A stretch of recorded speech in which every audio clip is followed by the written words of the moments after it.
hoje é sobre os solos e os ecossistemas.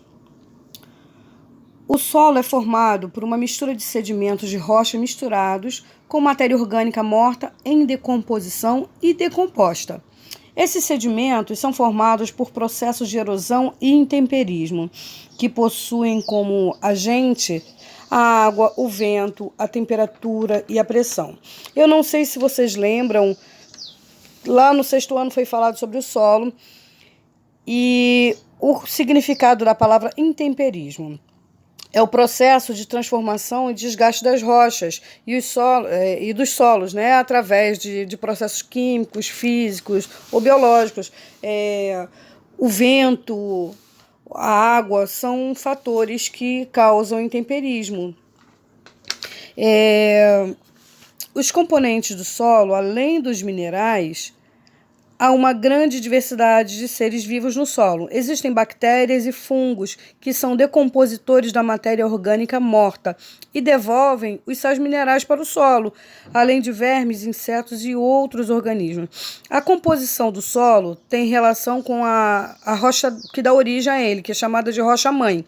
Os minerais que formam essa rocha podem favorecer ou não o desenvolvimento de alguns vegetais.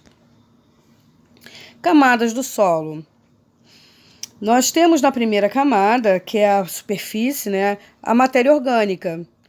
Abaixo o solo da superfície, logo após o subsolo, depois material parental, que é fragmentos da rocha-mãe, e por fim a rocha-mãe. Os tipos de solo. Os diferentes tipos de solo se formam de acordo com o clima da região, tipo de vegetação e a quantidade de matéria orgânica existente no local. O humus é a camada rica em sais minerais e gás carbônico, que é o produto de processos de decomposição do solo. Os solos são diferenciados, né, por sua rocha-mãe. Os solos são classificados pela cor, textura, fertilidade e minerais. Nós separamos 5 tipos de solo. O solo arenoso ou granuloso possui grãos de diferentes tamanhos.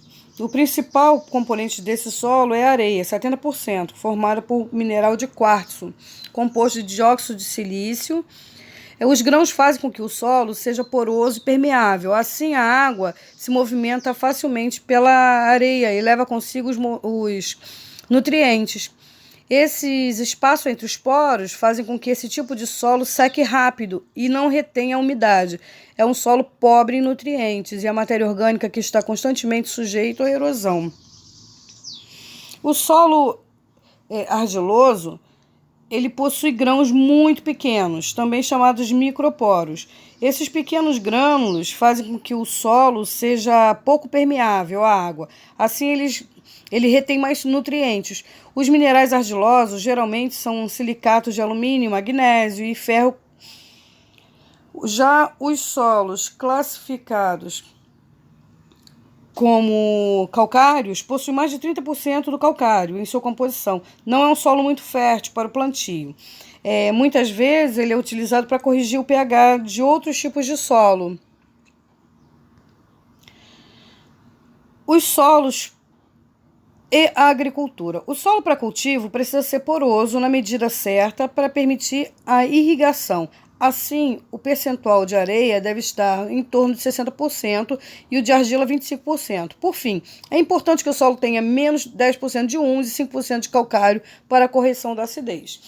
Então, é necessário o manejo do solo. Mas o que é o manejo do solo? É o conjunto de medidas que devem ser tomadas para o cultivo, garantindo o uso do solo de forma que não o esgote, isso é, visando a preservação do solo. As principais medidas são aração, irrigação, drenagem, adubação, calagem e rotação de culturas. Então, a aração ela consiste em devolver a terra arando a possibilidade, revolver a terra, né? Arando aí possibilitando a presença de ar no solo. A irrigação ela consiste em molhar artificialmente o terreno cultivado, adequando ao tipo de cultivo. Ele pode ser Tem vários métodos, 3 métodos, né? Mais conhecidos são o gotejamento, aspersão e alagamento. Temos a drenagem, que é a retirada do excesso de água do solo. É realizada por meio de tubulações e valas. A água retirada é conduzida para rios, lagoas, represas ou locais mais baixos. A adubação é a fertilidade do solo. Depende da quantidade de humus no terreno. Faltando humus, deve-se colocar adubos no solo. A adubação consiste em acrescentar nutrientes ao solo, que são essenciais ao desenvolvimento dos vegetais. Já a calagem, alguns solos são muito ácidos e impróprios para o cultivo de certos vegetais. Faz-se a calagem, que é a correção da acidez do solo. Utiliza-se o calcário, ou até mesmo o cal. E rotação de culturas. O cultivo de um só tipo de vegetação, que é a monocultura, por longo período, leva ao esgotamento de nutrientes do solo. Na rotação, utiliza-se mais de um tipo de cultura, que vão de revezamento a cada colheita, evitando a perda de nutrientes. Um solo com características próprias para o plantio, porém é necessário observar a disponibilidade de água. Caso o solo tenha água em excesso, é preciso reutilizar a drenagem. Para drenar é necessário abrir longos canais ao longo do terreno, né, para que a água possa escoar, como nós já falamos. Modificações do solo.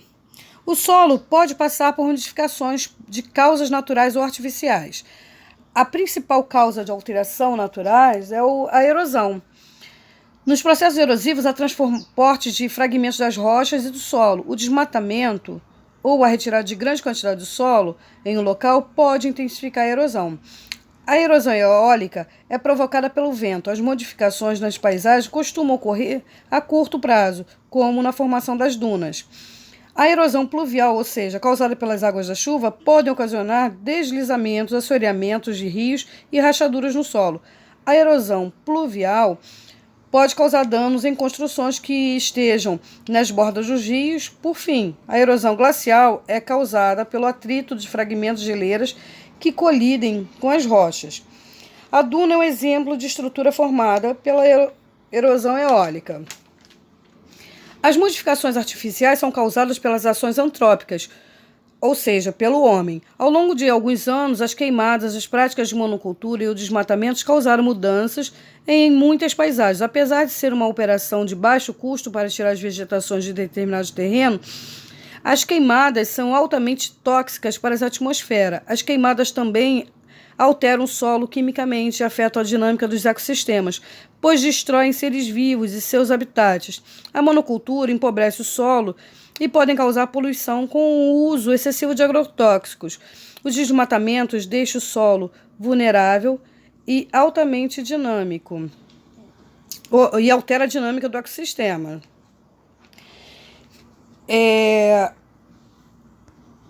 A poluição do solo, ela se dá pela contaminação com resíduos industriais e agrícolas e residenciais. Muitos agrotóxicos utilizados na agricultura se acumulam nas cadeias alimentares quando entram no corpo dos seres vivos. Isso acontece porque os organismos não possuem a capacidade de metabolizá-los. E também, além de contaminar o solo, pode contaminar o lençol freático.